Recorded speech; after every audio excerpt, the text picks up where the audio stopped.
안녕하십니까. 조갑제TV 시청자 여러분, 저는 조갑제닷컴의 조세별입니다. 지금 시각은 2021년 11월 29일 밤 9시를 가리키고 있습니다.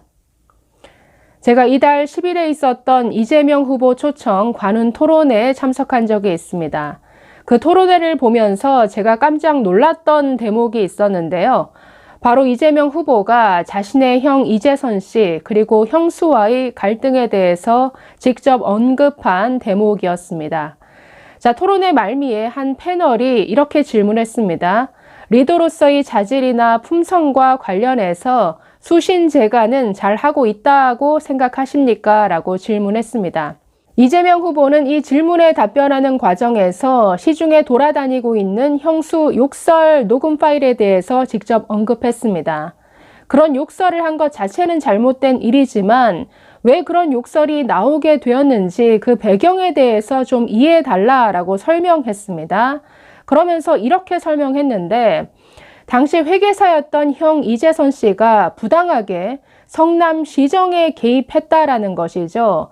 자신은 그 시정 개입을 막은 것이고 차단하니까 형이 부당하게 폭행을 하고 부당하게 공무원들에게 지시를 하고 나아가서 어머니 집까지 찾아가서 아주 행패를 부리고 자식으로서는 도저히 해서는 안 될 이런 욕설까지 하더라.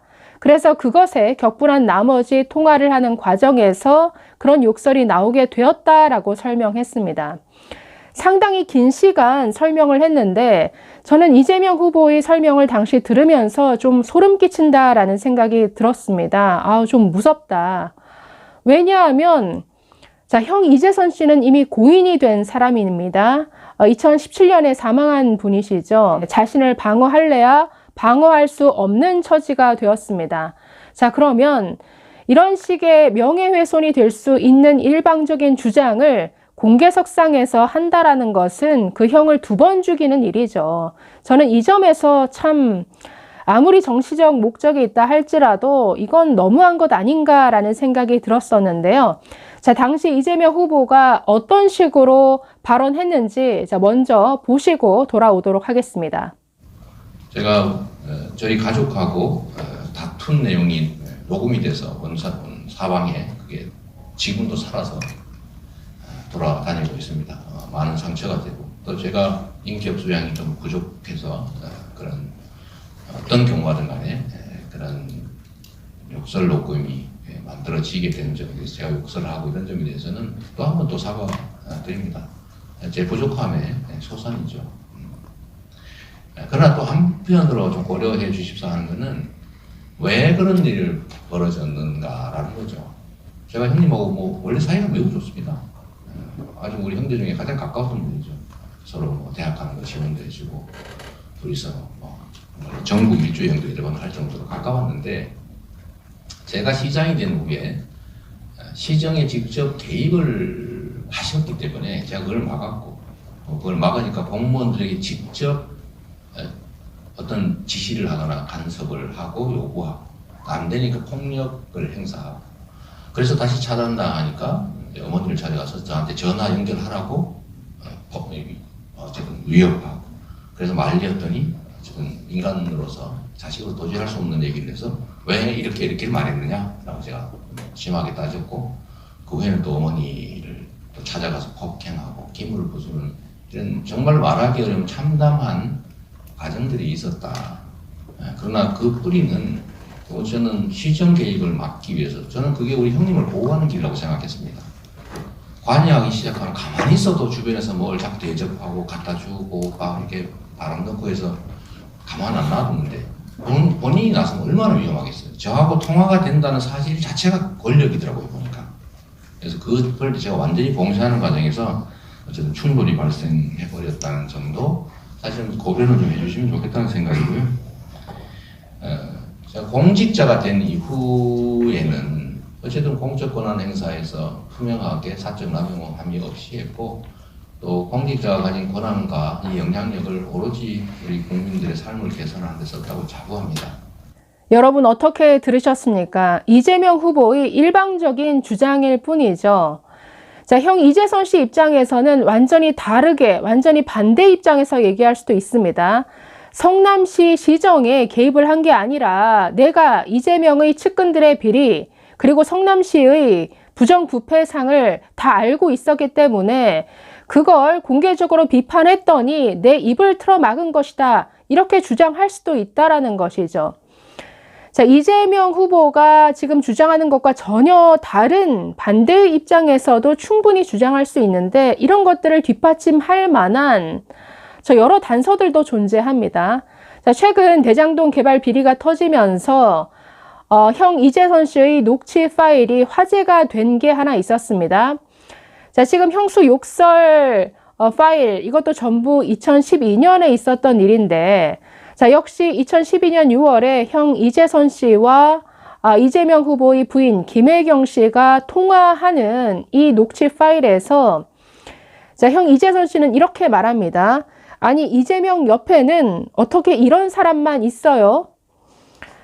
한양대 음대 나와서 건축사무소 영업직 하다가 리모델링 하다가 왔고 자, 누굴 언급한 대목이냐? 바로 이번에 구속된 유동규 씨를 직접 언급한 내용입니다.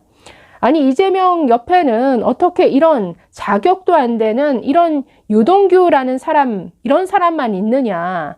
자, 당시 이 유동규 씨는 성남 시설관리공단 본부장으로 일하면서 이 대장동 개발을 밀어붙이던 그 시절입니다. 자, 그래서 이런 것만 보더라도 형 이재선 씨가 뭔가 성남시에서 일어나던 부정부패한 일들을 알고 있었던 것 아니냐 하는 이런 의문들이 있는 것이죠. 이뿐이 아닙니다. 자, 한 가지 더 얘기하자면 이재명 성남시장 시절의 측근이었던 수행비서 백모 씨가 있습니다. 이 사람은 2010년 7월부터 3년 넘게 수행비서를 했는데 자, 이 사람에게는 딸이 있었습니다. 당시 SBS 유명 오디션 프로그램이었던 K-POP 스타에 출연해서 당시 3위를 차지했습니다. 자, 그때 이재명 성남시장은 이 딸, 당시 3위를 차지한 이 딸, 가수 백모 씨를 성남의 딸이다라고 추켜 세우면서 성남시청 곳곳에 플래카드까지 걸어줬습니다. 그녀를 홍보하는 여러 플래카드도 걸고 또 직원들에게는 이게 오디션 프로그램이다 보니까 투표까지 독려하는 이런 일이 있었습니다. 자, 수행비서의 가족을 돕는 것을 아름답게 봐줄 수도 있겠지만 형 이재선 씨는 이것을 아주 부당하다고 생각한 모양입니다. 뭔가 공공기관의 시정을 사유화하는 것 아니냐. 자, 그래서 공개적으로 비판을 한 것 같은데 자, 그 이후에 이재선 씨와 그 가족들은 이 수행비서였던 백모 씨로부터 아주 험악한 협박을 당했습니다. 그 녹취 파일과 여러 문자 메시지는 아직도 남아서 돌아다니는데요. 아주 욕이 정말 상상할 수 없을 정도로 욕에다가 너를 묻어버리겠다 이런 표현까지 등장합니다. 자, 안 그래도 이 백모 씨는 채권 추심업자 출신이라고 합니다. 그래서 사람을 아주 무시무시하게 협박하는 뭔가 그런 면에 있어서는 아주 기술자의 면모를 보이는데 어쨌든 그런 협박에 따른 이 이재선 씨 그리고 그 가족들의 어떤 압박감, 두려움은 굉장히 컸을 것이다 라고 짐작이 됩니다. 실제로 이 백모 씨라는 사람은 사람을 때린 적도 여러 번 있고 또 마을버스 회사에서 뇌물 1억 원을 받은 혐의로 구속까지 된 사람입니다. 자, 그래서 이재명 후보는 이렇게 형이 부당하게 시정 개입을 했다라고 주장을 하지만 만약에 형 이재선 씨가 아직까지 살아있다라고 한다면 전혀 그 반대의 주장을 할 수도 있다라는 것이죠. 아니다. 내가 이 성남시에서 일어났던 수많은 부정부패 사건을 알고 있었고 측근 비리 내가 다 알고 있었다. 그걸 공개적으로 비판하고 공개하다 보니까 나의 입을 막기 위해서 이런 식의 폭언과 협박, 여러 가지 욕설까지 나오게 된 것이다. 이렇게 자기 방어를 할 수도 있다라는 것이죠. 그렇기 때문에 전혀 다른 시각이 존재할 수 있는데 자신이 대통령 후보가 되었다라고 해서 이렇게 공개적으로 형의 명예를 훼손할 수도 있는 이런 내용까지 서슴지 않고 얘기하는 모습은 저는 참 이건 아니다. 형을 2번 죽이는 일이다라는 이런 생각이 들었습니다. 여러분은 이걸 직접 들으시면서 어떤 생각이 드셨는지요? 감사합니다.